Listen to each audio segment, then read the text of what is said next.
पतंजलीच्या दंतमंजनमध्ये मांसाहारी घटक असल्याचा दावा करण्यात आलेला आहे। बाबा रामदेव यांची पतंजली कंपनी आता पुन्हा एकदा वादाच्या भोवऱ्यात सापडली आहे।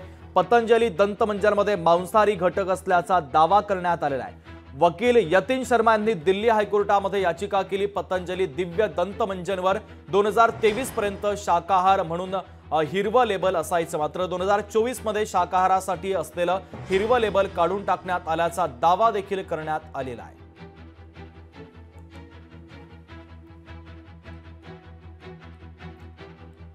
तर पतंजलीच्या कोणत्या उत्पादनांवर बंदी होती याचा तपशील अब ग्राफिक्सच्या माध्यमातून पाहूयात। Patanjali Drishti eye drop, Swasari gold, Swasari vati, Bronchom, यासोबतच Swasari Pravahi, Swasari Avaleh, Muktavati extra power, Lipidom, BP grit, Madhu grit, Madhunashini vati extra power,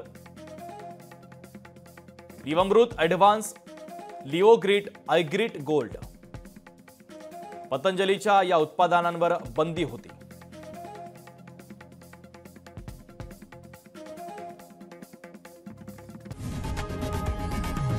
लोकशाही मराठी ऐका, पहा, जागरूक रहा।